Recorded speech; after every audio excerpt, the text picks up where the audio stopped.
his welfare and I stop functioning in his to his benefit, the second I stop functioning to his benefit, I automatically lose my agency. You understand? It's automatic. That's another rule in the Talmud. I'm going to tell you an interesting case. There was a great rabbi. This could be debated, but there was a great rabbi. He was the Masad Kedusha. It was his job to marry the couple. The first two brachas, one of the rabbis has to say Abari Priagafen, and Mechasan and Kala will be able to drink the wine. The rabbi, by mistake, under the chuppah, instead of saying Abari Priagafen, he said Shakol Niabidvaro, and then to everyone's shock, he said the bracha Abari Priagafen again. So it was a shock. What's the halacha? After the fact, if you say a shahakol instead of a hagafen, it should be good. So everyone was in shock. Why did he repeat the bracha? Oh, so everyone was in shock. Afterwards, they ran to him. So what did you do? He said, listen, he says, my job was to represent the chassan and the kala and to say a boy priagafen for them.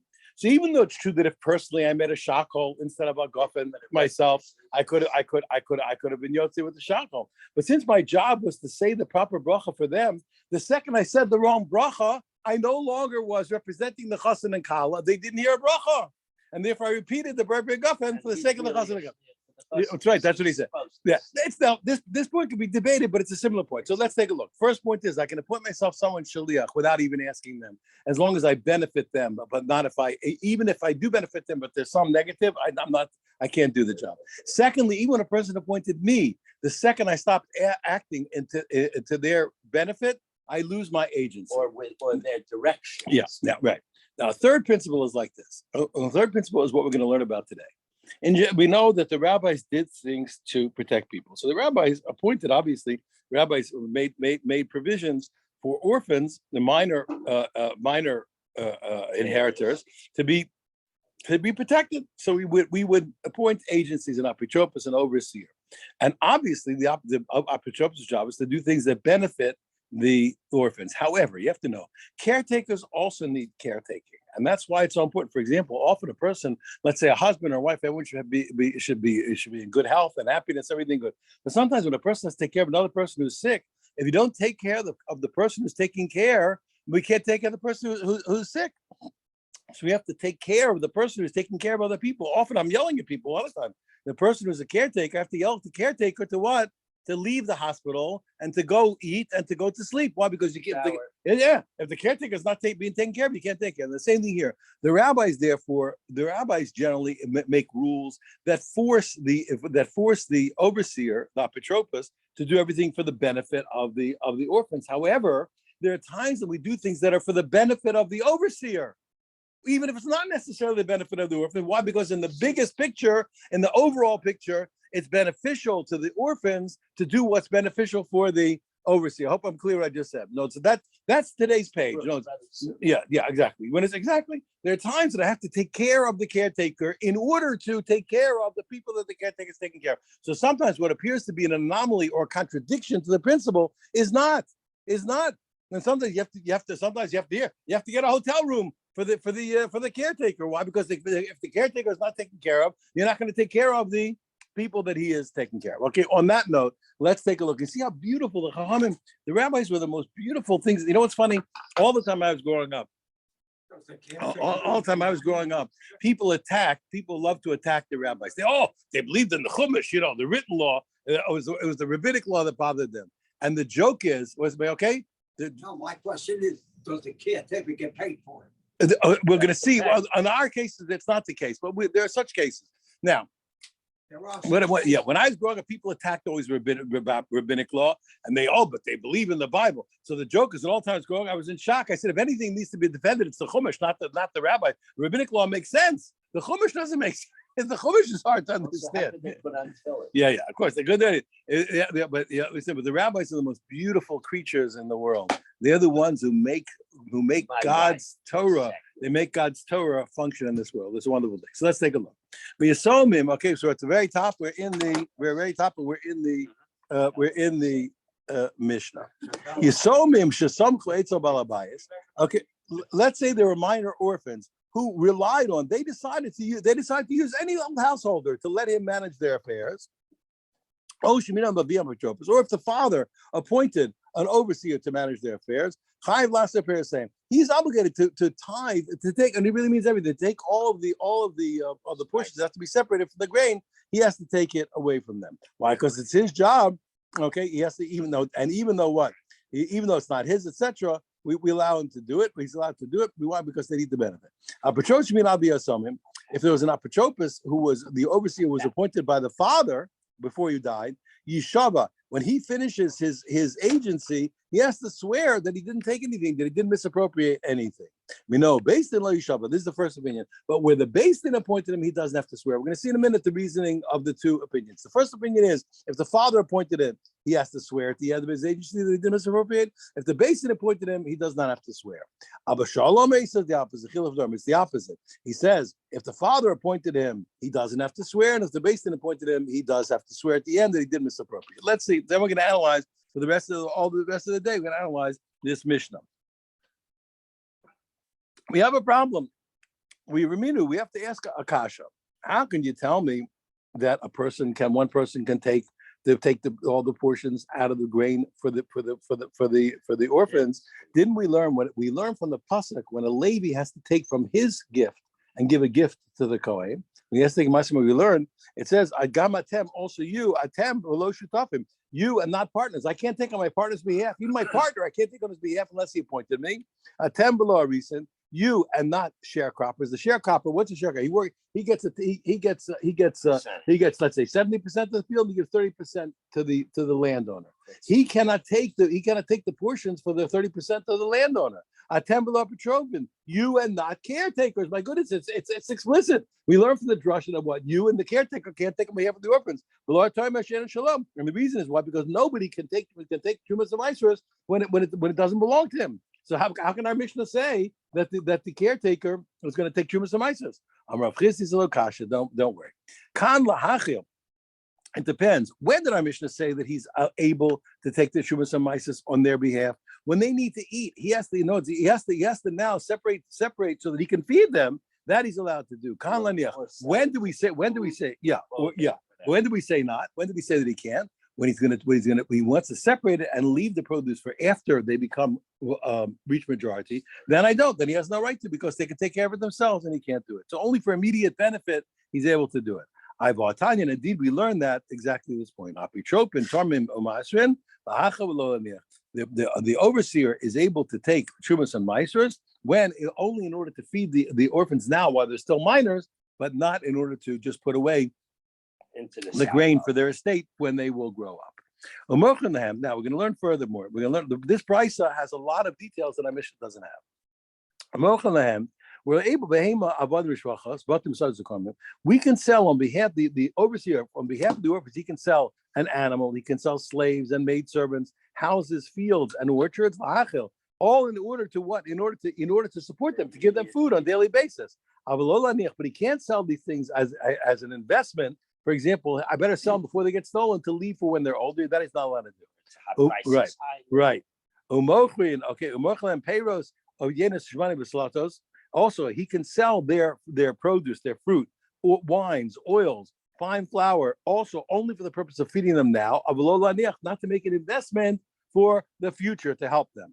And furthermore, he takes their money and he procures for them lulav. Remember, a kid once he's old enough learning has to shake a lulav, even though he's a minor. Even though he's a kid, whether it's the seventh day outside of Yerushalayim or all 7 days in Yerushalayim with the Beis Hamikdash, he has to lift up an arava. He can buy that for him. With sukkah, he can make him a sukkah at his own at the kid's expense. With tzitzis at the kid's expense. Anything that's a one-time payment. If it's an ongoing payment, he's not allowed to do it. But anything we hear, I buy him a lulav, I buy him an esrog, I buy him tzitzis. It's a one-shot deal. Anything to help this kid do a mitzvah, I buy off the bat. The two shofar that comes to include even a shofar a shofar I buy once and it stays. I buy the shofar, it's there. I don't have to have an ongoing payment of shofar. Are these kids all pre-bar mitzvah? Yes, they're all minors. We're all talking minors. It's finished. It's right. He's done, but the second they grow up, he's over. Yeah. But Lochiam Sefer Torah film is the same thing. I can buy for them a Sefer Torah, tefillin, mezuzos, v'kol davar sheish l'kitzur. Again, anything that's a one-time payment, not an ongoing payment. Leituya Megillah, which includes even a Megillah, even though they can be Yotzi Megillah reader without owning a Megillah, but it's better to have a Megillah of your own, as we know. You can buy them a Megillah also because it's a one-time deal. You buy it and the payment's finished. They impose tzedakah, but here's what we don't do. We cannot make them pay tzedakah out of their estate. Why? They impose them as a shvuin, nor do we redeem captives. Why? Because it's forever. There's always going to be more poor people. On Rahmanis, there's going to be more people to redeem from captivity who got kidnapped. Anything that's not a one-shot payment, anything is an ongoing payment, we don't do it. We don't want to deplete the estate of the orphans. You're gonna if every time there's a poor person, you're gonna make them pay, they will deplete all their money. You won't have anything. They pay even what? Even in order to comfort the mourner, to bring food to the mourner. Why? Because since they're not a set price, a set thing, it goes on and on. There's always Rahmanis. Every day there are people who are mourning. Every day there are people in captivity. Every day there are people who are poor. We don't take money out of the orphan's estate.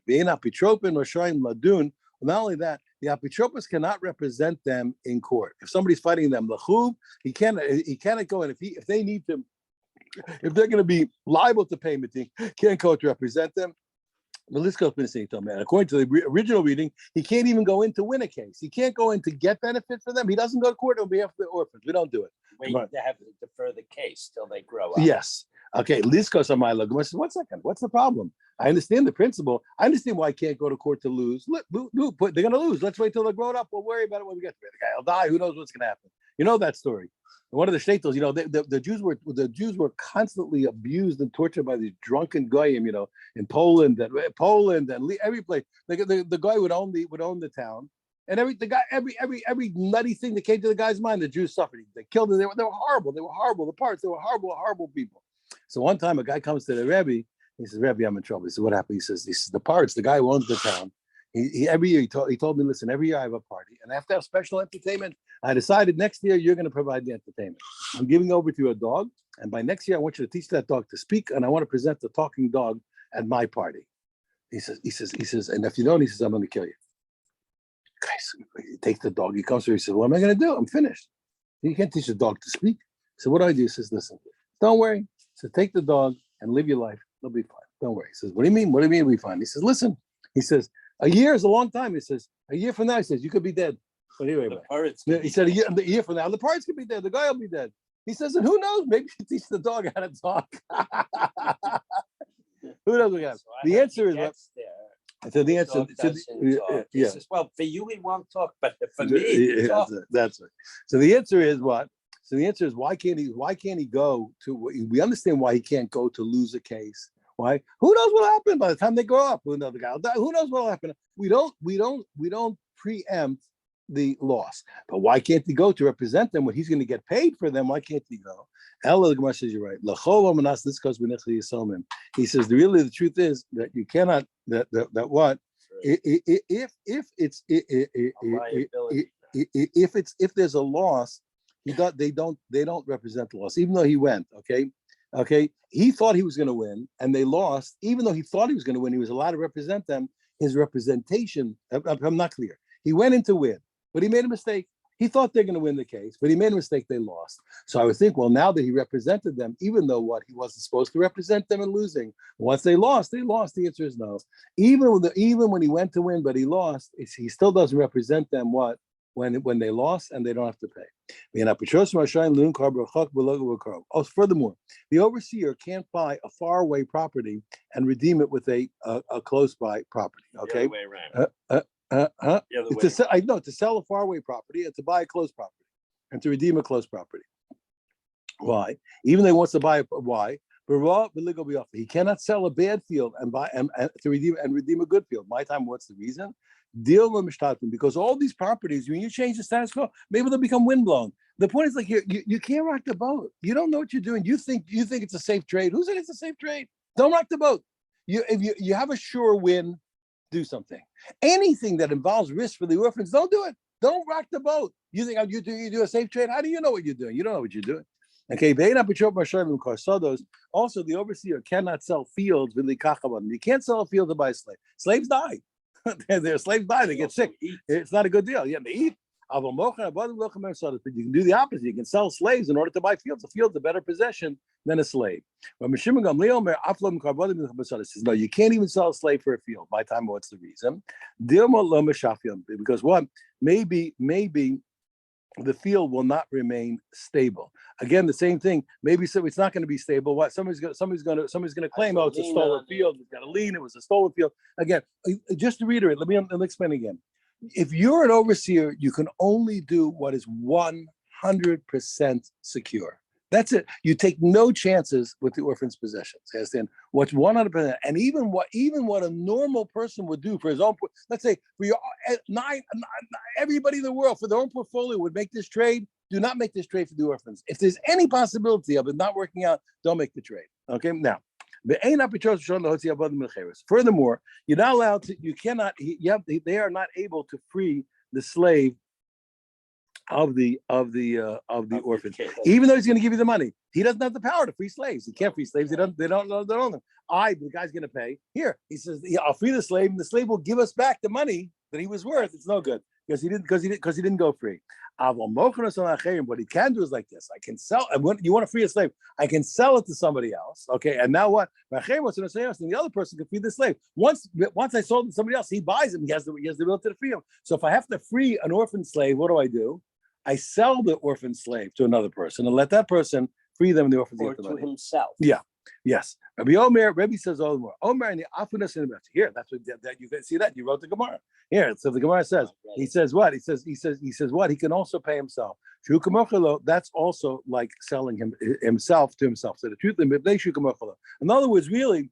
The first way he says is really good, even though it's not truly that, but it's the equal. In other words, if I say the slave is going to go free, but he's going to give me the money of his own worth, even though I didn't sell himself to himself, you see what I'm saying? Well, but it's the equivalent, right? So he's claiming it's the first opinion says no, but he says this is the equivalent of selling himself to himself. The fact that I'm going to free him and he's going to give you the money, it's as if he said buy yourself, buy your own free. Or the apitropos can buy him. Yes. His own money. Yes. But when in the end we said furthermore the Brisa says when they finally grow up he has to make a cheshbon and he has to swear that he didn't misappropriate anything. Rishim Gal says no, he does not have to swear. He did a job, leave him alone. Leave the guy alone, like we learned yesterday. A guy did you a favor. Stop torturing the guy. The guy did you. The guy helped out. At the beginning, he has to keep books. Yes, he has to keep books. Furthermore, you cannot appoint a woman as an apitropos. Why? Because she's not accustomed to travel and take care of people's business.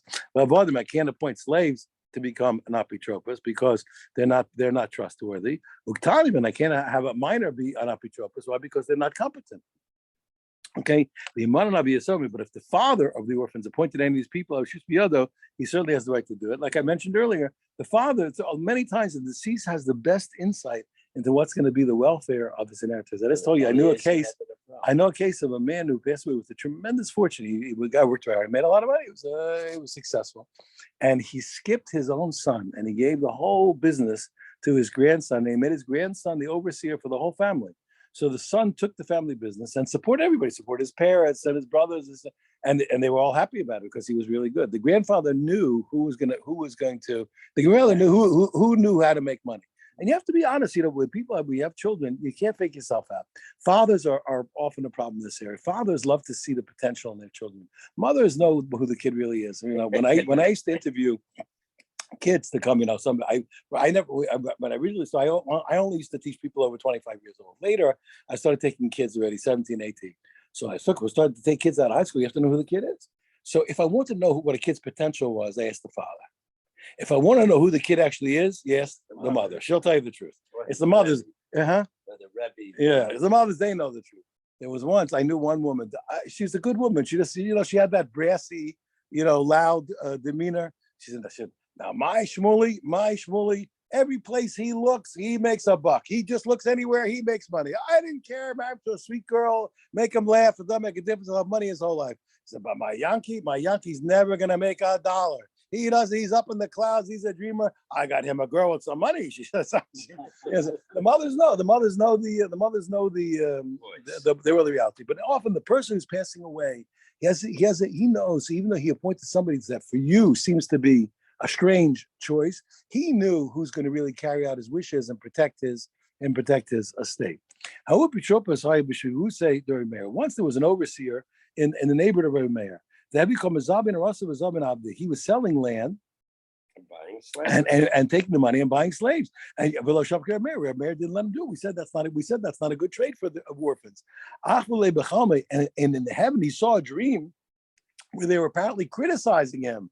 He says, Ani Laharas Vato Livnos. Hashem is saying, I wanted to hurt these orphans. The money was illegit. I wanted to hurt them, and you're protecting them. Okay, even so, he didn't pay any attention. Why? Because dreams don't matter. That's what he said. He has to do the halach. He said dreams do not matter. Okay. Why? Because he said, he said, dreams don't add or take away. We ignore dreams entirely. I don't have to worry about what I dreamt in a dream. I do what I know is the right thing, and I have to protect the orphans. If the Shemayim had something in store for the orphans, I'm not volunteering. What would happen? Let me ask you a question.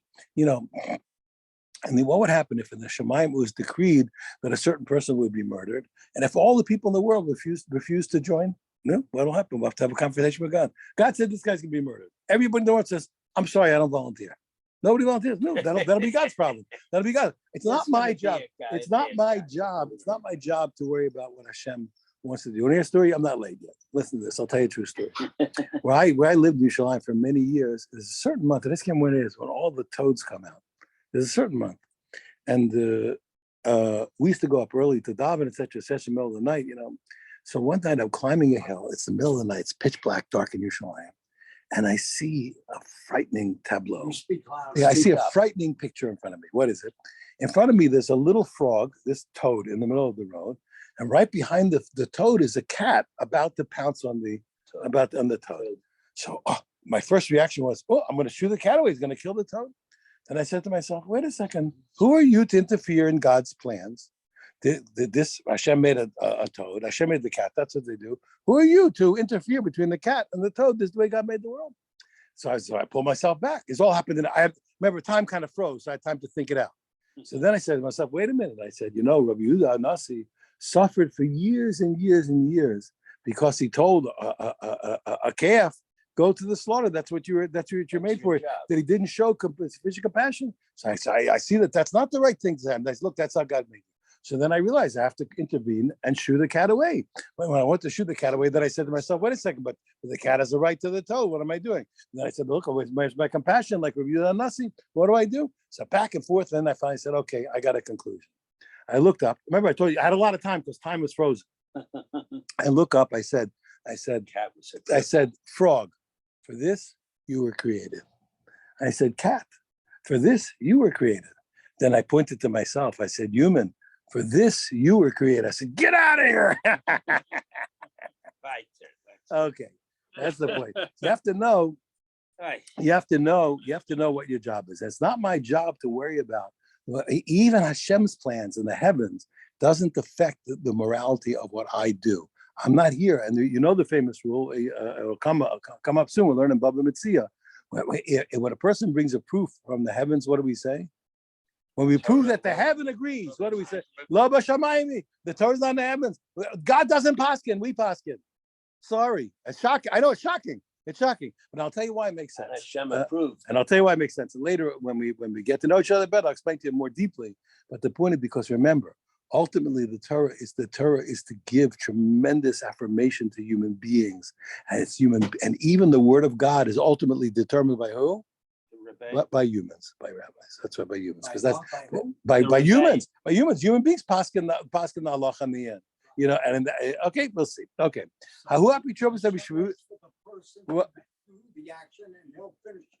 what's that? Hashem waits for the person to do the That's right. That's right. right. And it's my job to do what's right and to ignore everything else. It's not my problem. Even what God said in the heavens is not my problem. My problem is what the Torah said and what's the halacha, and that's what I'm going to do. How did Nachshon ben Aminadab do it? He was the one that jumped into the water. He understood that was the right thing to do. Thank you. And once he did it, the water's over. Yeah, yes. He understood that was the right thing to do. And yet, when it was, even though Reb Shimon was correct, the Bezdin ruled against him. He made the cheese drum. He made the buildings. Yeah, collapse, well, yeah, and they well, said, yeah. "No deal, we voted." That's right. Doesn't make a difference. And that's the point. You have to realize it's in the end. Here, I'll give you another example, which is important. You probably know. Here, according to one opinion, here was Abba Avinu when the travelers came that he thought were guests. Guests. According to one opinion, he's in the middle of the height of prophecy. He's talking to God, and he said, "Hashem, please excuse me. Could you wait a minute? I have to go receive my guest." 1 second. You've just reached the pinnacle of human achievement. You're talking to God. Where are you going? What could be better than this? You're with God. Where are you going? The answer is, what's the sign that you're close to God? God, I'm sorry, I can't talk to you. I have to take care of the guest. That's the sign that you're close to God. You understand? A guy who's not close to God will stay with God and leave the guests. A guy who's close to God will say, God, I'm sorry, I can't talk to you. I got to take care of the guest. That's conditional. But I want to explain. So ultimately, the expression of a person's closeness to God is their emulation of God. I have to behave the way God behaves. And therefore, when it's the benefit of the orphans, I don't care what it says in the heavens. My job is to do what? The benefit of the orphans. And as long as that's the halacha, that's what I'm doing. And let all the dreams in the world come. I couldn't care less. Say, okay, Yeshua ben Levi. There was once an apitropos in the neighbor of Shimon Levi that become a zabin arb, a zabin turin. He was what? He was selling land of the orphans and he was selling their oxen. And we learned that he shouldn't be doing such a thing. But he didn't say anything. He didn't rebuke him, even though it was wrong. Because he held a different opinion, not like our Mishnah. Tanya, because we learned Rabbi Yossi. Okay, Rabbi Yossi said, he said, I never called my wife. I didn't call my ox. Rather what? I called my wife my house. My wife's not wife. My whole household is dependent on whom? The wife. She's not my wife. She's my household. She's everything. And without her, I got no home. He said, L'shari Sadi, and I called my ox my field. An ox is not an ox, and there's no field without it. You can't plow the field, you got no field. And therefore, the essence, just like the essence of your home is who? Is your wife. The essence of your field is your ox, and therefore he held that it was correct to sell land and buy an ox, exactly. Tana Yasmi to have some Gabi. Okay, there was once these orphans who were relying on an old lady to old woman who was just the first stroke. Right. They relied on her. Okay, they had a certain cow who and she sold it out from under them. So their relatives came to Rav Nachman. They want to complain about this old lady. What is she doing? They said to her, who gave her right to sell this stuff? He said to them, we learned the mission. As long as the orphans are happy with this representation, the person has a right to function as a representative. Okay, he says, but he said, 1 second, it became more expensive. She sold it one price, it went from 4, it went up to 6. He says, doesn't matter. Since she sold it, once it went to the buyer, it got more expensive in the domain of the buyer, and that wasn't their loss. I have a hole to keep to them. He said, 1 second, but they hadn't paid yet. Now we're gonna have a special rule over here that orphans and hegdesh, things that are sanctified to the base of English, or the possession of orphans, even though we usually transfer, let's say by Mashiach, you drag it into your domain, or you drag it over here by orphans and by temple property, the transaction doesn't complete until the money is paid. So since these guys hadn't paid the money, the transaction wasn't there. Maybe we should cancel the sale and let the orphans get the 6 instead of the 4. He said, he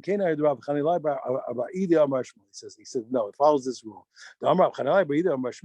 He said the following: the possessions of Yisomim, of orphans, are just like the sanctified, and then they're not bought except by money. And you're right, and therefore we are able to cancel the sale and let them get the better money. Huh? What? We skipped after the dreams. I skipped. After After the story of Mayor rejected. What did I skip? Oh, I'm sorry. Okay, so go back and I'll do it now. Sorry. Hanabay trade Dagu Satan. I apologize. I jumped down. You're right. Hanabay trade Dagu Satan. There was certain Two people, the Satim used to make them have a fight every Erev Shabbos in Benish Mashos. Okay, the Chol Shimshei, how we come nuts about that? They used to fight every Erev Shabbos. Thank you. I'm sorry. I apologize. No, you don't like Kabbalah. Yeah. Ikli Rabbi Meir lahasam. So Rabbi Meir came there. Achvinu tlasa beishimshei. So 3 times in Erev Shabbos and Benish Mashos, he stopped them from fighting. Adav l'shamei, he made peace between them. Okay, Shamei, the Kamar, and he heard the Satan was very disappointed. They made peace between these people, and the Satan said, "Vai the afke Rabbi Meir." He says, Rabbi Meir threw me out. That person says, he threw me out of the house. He got rid of me. Okay, good. I'm sorry. I really apologize. Okay, now we're down to what? Chamrei de Rabbanan, right? The Rabbanan. Now, I just want to explain one thing, by the way, it's very important. You notice it's Erev Shabbos, Benish Mashos. Erev Shabbos is one of the worst times for fights. Tons of fights, and particularly, between whom? Between husband and wife. And even the Mishnah Berurah speaks about it. Erev Shabbos is a dangerous time. It's common for husbands and wives to fight. They got to get ready for Shabbos, the shopping, the this, etc., etc. And you have to go out of your way on Erev Shabbos not to get into a fight between husbands and wives. And the Mishnah Berurah says sometimes you'll see people for a stupid chumrah, for almost a nothing or a minhag, they'll transgress a Torah prohibition of what? Of speaking in a hurtful way to another person. That's a Torah prohibition. You're not allowed to do. You can't hurt people with your words. It's forbidden. So for who knows, for a minor thing, sometimes a person will transgress a Torah law and oppress his wife over some stupid thing. You're saying that was nothing. Chamid Rabbanan Ukva Yasma, the wine of Rabbanan Ukva, he was a Yasam, he was an orphan. His wine, Mashur Barba Arba. People were buying it for 4 zuz for a barrel. But then of a Kambashita Shita, and it went up to 6. So they bought it for 4, and it went up to 6. After the time of the Rav Nachman, so they came in front of Rav Nachman. They said, "Look, maybe they can cancel the sale and get back and get the 6 instead of the 4." Amarlu, he said, "That's the principle that we learned above." We learned this principle. The possessions of Yisomim are just like Hegdish. But until the money is paid, even though the person already dragged him into his domain, until the money is paid, the sale is not a sale. And therefore, what? They can cancel the sale and get the higher price. But if you paid, too tough no. That's too late. Okay, now we learned furthermore. We learned that the rabbi said that the orphans said that the rabbis made a rule. Orphans, they compared the orphans to what? To Hegdish. And just like by Hegdish, the sale's not done until the money's paid. Also by orphans, even though legally it's not true, but the rabbis made it in order to protect the orphans. They said the orphan sales are not done until the money is paid. That's what's his name said. What the operating over till the fat lady sings. Because the Torah says Kinyan Kesef is valid. Okay. And Mashiach was added by the Rebbe. Okay. So they can take away their. Okay. Okay. So now the point is like this. So now we're going to understand that since the whole reason why we said the sale doesn't complete until the money comes in was to protect the orphans. So therefore, we're going to see that there are times when it'd be better to say that the sale does go through when the person drags the merchandise. Okay, so let's take a look. Okay, so now we're going to discuss when, even it's not an ironclad rule. Sometimes we're going to say that sales of orphans complete with money only, and sometimes we're going to say they complete even with what? Even with Mashiach, even with dragging. Why? Because we're going to do always what's beneficial for the orphans. Moshe pay me asked me Yaker. Let's say the buyers they dragged the stuff that they bought from the orphans and it got more expensive. That's when we're going to apply the principle that we treat them like Hagdash, and the sale doesn't go through until the money went, and therefore what? They could cancel the sale, get the higher price. Zul, but what if people did Mashiach and the price went down? So now the buyer wants to say, hey, listen, I didn't pay the money yet. The sale didn't go through. I'm out. He says, no. We're not going to make the strength of a regular person better, stronger than Hegdish. And just like a regular person can't go back once he's done Mashiach. Also here, even though it has the comparison to Hegdish, he can't go back. We're not going to benefit him. But the thing that was made to benefit the orphans, we're not going to use to let him hurt the orphans. The other way. Let's say the orphans dragged. They dragged on behalf of the stuff to acquire it for the orphans. And then the price went up. Okay, so we're not going to give the regular person more than Hegdish. Since a normal person had dragged it. He couldn't go back. Also here, we're going to say what? That they don't go back and we don't cancel the sale to the detriment of the orphans. Zul, but let's say the orphans dragged it and it became cheaper. They say, okay, but somebody else, he thought to say, so okay, listen, we can cancel the sale and the orphans win. Shisha said no. Even though it looks like you're benefiting the orphans, in this case, you're going to hurt them. This is what I told you about. Why? Watch. If you don't take care of the world, you're not going to take care of the orphans. Why? If you let them cancel the sale now, it's going to hurt them. Why? Sometimes what? They're going to need fruit, and they take it on consignment. They didn't pay. They drag it.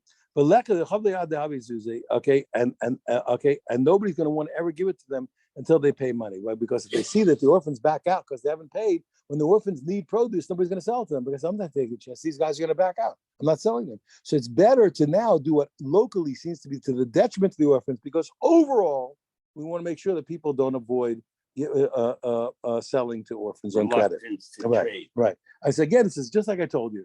You have to, whenever you think of a rabbinic law, you have to think of the ultimate benefit, okay, and not merely of the local benefit.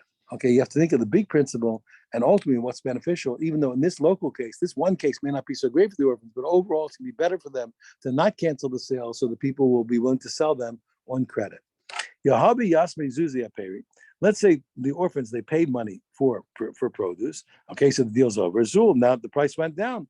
Like, okay, we're not going to make the non-holy stronger than the holy. Okay, like we said before, and we're not going to cancel. Yakir, if they got more expensive, they already what? They paid money. Okay, so that's going to be a in which case what? They can't cancel the sale. Shisha says no. Now, if you invoke that principle and compare them to that, it's going to be to their detriment, and therefore we're not going to apply it in this case. We're only going to apply the Hegdesh rule when it's beneficial to the orphans, and not when it's detrimental. Now, why it's going to be detrimental to them? Because if you say that sales are completely done once they paid the money, even before they took possession, you know what's going to happen? A guy's going to say, you know what? They bought this stuff, they paid the money, and it's in my silo, and a fire breaks out. I'm not even going to get out of bed. Why should I? I'm not going to get out of bed to shove myself. So therefore, what? Okay. And therefore, the rabbi said that what? That even when the orphans buy, even though we made the rule to benefit them, we're not going to let the sale go through until they actually take the produce. Otherwise, people are going to hurt the orphans eventually. Okay, let's say somebody paid money to the orphans for produce, and it got more expensive, so they shouldn't be able to go back. So obviously, what they cannot be stronger than the hegdesh. Okay, but what if it got less? It got cheaper. So also they thought the following: that's going to follow the rule that what they're like hegdesh. He says, he says, no, but if you cancel the sale, you're going to hurt them. Sometimes they're going to need cash. And nobody's going to give them the cash till they deliver the produce, till they actually take possession. Okay. And therefore they're not going to be willing to give them the money. They're going to make the deal more difficult. Yeah. Okay. Until they actually give them. And therefore what? So the kids need cash before they deliver, and nobody's going to make the deal. So therefore, in this case, we're not going to cancel. Amar of Ashi, Amar of Kahana, Chasmina and Ashtara, the Ime Desir Yasma. Says, me and this other rabbi, Rav Kahana, we signed the paper for the mother of Zeira, the orphan. What is that? Okay, knows with that what? That she would be the overseer for the orphan. The Mizabda Ar Lecharga, okay, below Achwastem. What happened was she sold their possessions. She sold their possessions to pay off her own head tax and her own daughter. She and her daughter sold the estate of the orphan, so they really own it, not them. She sold it in order to what? In order to pay the head tax for her and her daughter. Okay, okay. What she did was, but she sold it without announcing. Usually, whenever you sell anything with land of orphans, you have to make a 30-day chance for bidding, so you get the best price. If you sell it immediately, maybe you did detriment to the orphans. If you would have waited 30 days, you would have got a better price. So you're not allowed to sell immediately, but we let her do it. Now, I'm because the Nadoi say, why? Okay, why do we do that? Cargo lemazoni, for the sake of the head tax, or for the support of the mother and the widow and the daughters, the lakvura, and for the burial of the deceased or of the orphans. You're allowed to sell immediately without waiting. Why you don't? We don't make them wait. We let her get the cash immediately, because we need it immediately. and we don't make them wait to get a better price. Amra Tzabah, it was Amram who was a dyer. He was also an overseer for orphans. Atu Krovim, coming to Rav Nachman, relatives of the orphans came to complain that this overseer, Rav Nachman, this overseer is not a good overseer, that Amram Tzabah is not a good overseer. Rabbi said to him, he is clothing himself in very elegant clothing with the kids' estate. He's using their money to support himself. Amalu, he said to them, Kihechi the lishtaman, okay, mile, okay. He says he's allowed to do it. Why? In order that he should be influential. He's dressing nicely so he'll look good. And I want you to know something. I have students, and I know the case. I have more than one case where guys with very little money put out a fortune for elegant clothing because that's what gave them the clout to make the sale. And I know a family here in Florida who had no money. And they went into great debt. They bought flashy, cars, et cetera, in order to show up, and they became very wealthy afterwards. Why? But when they showed up in these cars and they looked successful, people took them seriously and gave them the business. You understand? So you have to sometimes you got to do it. He says, so taking care of the caretaker is taking care of the caretakee. Okay. They said, okay, still, he's eating and drinking from their estate. He doesn't have that kind of money to eat. He's eating gourmet food. He's eating gourmet food, and we know he doesn't have the money for that. He must be taking their money. He says, he said, nah, look, maybe he found a lost object. He got rich. He won the lottery. You can't say the fact that you don't know that he has money doesn't prove that he is misappropriating money from the orphans. He says, worse than that, he says he's not. He's losing money. He's cutting the trees too early on the field. He's losing money. He's not doing the best job with their property. Amalu said to them, I decided to bring me witnesses that he's damaging their property. Also, I'll get rid of him. The Rav Huna Chavrim, because Huna, my colleagues, Mishmeid Rav said the name of Rav. Any apitropos who causes the property to devalue, we get rid of him. The Idmar, we learned apitropos the Masid, if an apitropos, even by mistake, if he causes the property to devalue, Rav Huna Amar Rav Masakin, Rav Huna says name Rav, we get rid of him. The Beir Rav Shilo Amar Rav Masakin, if it's only by mistake, we don't get rid of him. The Helchasa and Halach is indeed even by mistake, if he is losing money. Okay, I'm sucking that we get rid of it. Now we said that we learned in our Mishnah that we had an argument, but we said the first opinion held what? If the father appointed the apitropos, when the kids are finally reached majority, he has to take out all his accounts and swear that he didn't misappropriate anything. My time, what's the reason? Why should he swear? He's a good guy. He did them a favor. Why does he have to swear? He says. He loved the Isla Anomina.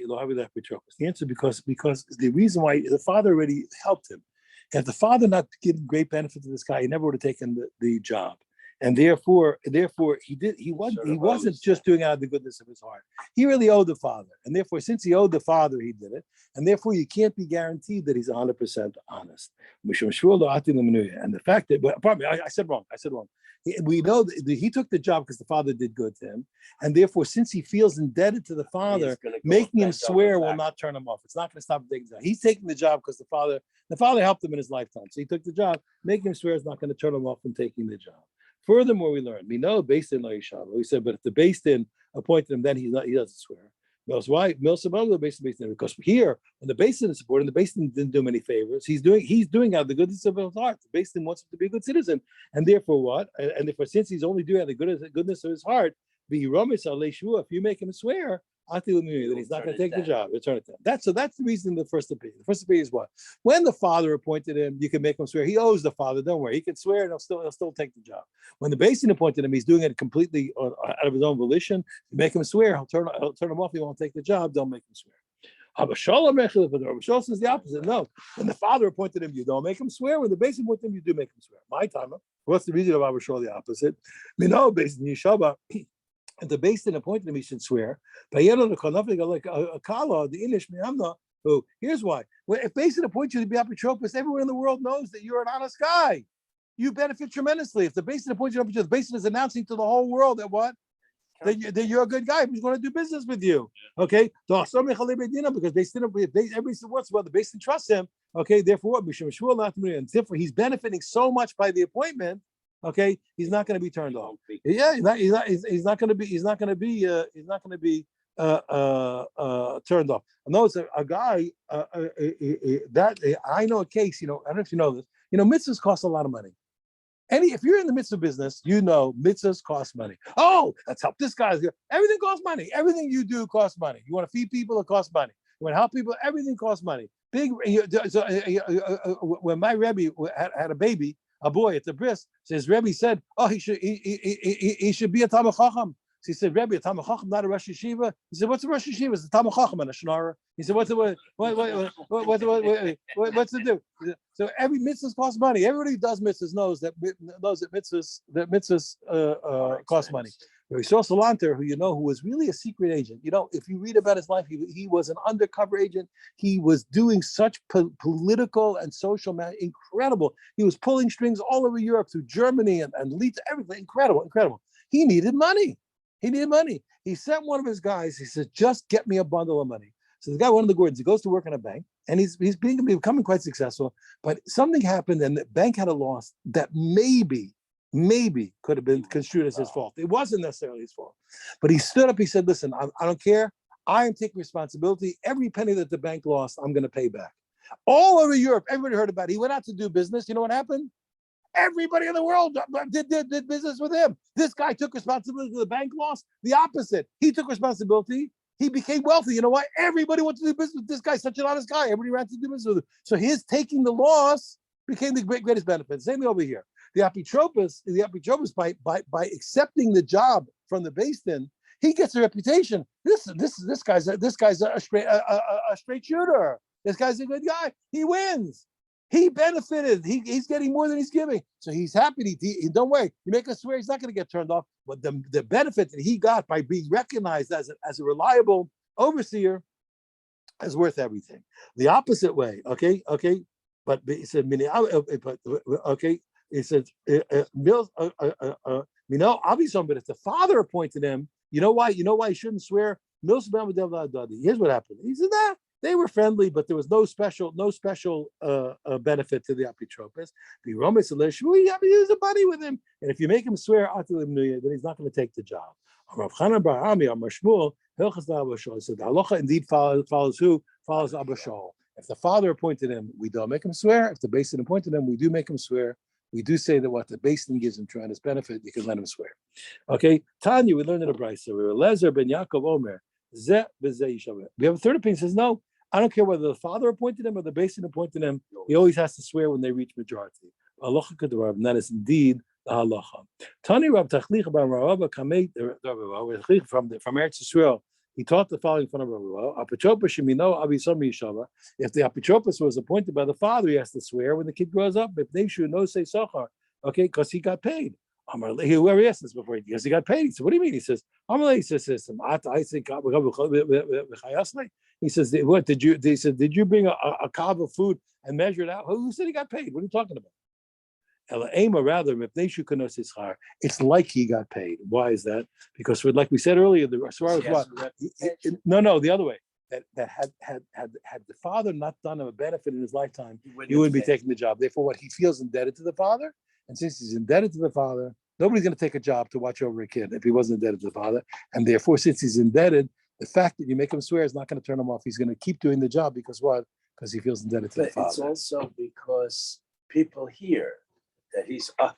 No, that's on the base. That's only no. The Gemara, the Gemara doesn't say it. The Gemara says only by basis. There's a difference. There's a difference. It could be maybe among certain people, but that's not a general.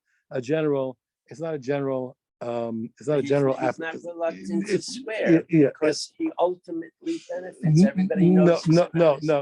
It's a here we're saying because what? Because we're sure nobody will take responsibility for a kid unless the father is particularly kind to them. Everybody knows a kid is a big responsibility. When anybody passes away, to take responsibility, they're going to watch out. I said, look, keep your eye on me. You know what? That's a big Yeah, but we all responsibility. get to say to somebody, I'm putting you in my will to be the optometrist. That's a different. Now you talk to a different story. You're paying it. And then you That's a wind different story. up I getting knew. There was a guy. I'll tell you about one day. A guy I loved him very much. He escaped. He was a kid in Auschwitz. He escaped. He was a big tzaddik. He lived in Los Angeles. And I remember he was an old man. He was always doing mitzvahs. And there was a 5-year-old boy, and nobody in the community, a Jewish boy, and nobody adopted him. And the old man, I saw him as an old man walking around the streets with a 5-year-old boy. He says, nobody's doing the job on this. It's a big thing. Okay. Rabosai, we'll see you tomorrow. I'll tell you a story. In World War II, there was Yeah, sorry to miss you. the economy was all geared to the war. Regular stuff was seconds. Here, my father bought a beautiful cattle. Also, a 25-year-old Chevy. Over here, right? When he went to see somebody that owed him money, he drove the Chevy. And look, I'm struggling here. Carmine even said, when he went to people he owed money to, he drove the cattle. Smart guy, smart, very beautiful, very smart. I mean, that's a nice show, yeah. I know a number of cases like this where people. Shkalach. Here. God bless you. What's gonna be, Rabosai? You're doing it tomorrow. Shabbat shalom. I'm here. I may have one problem. I don't get.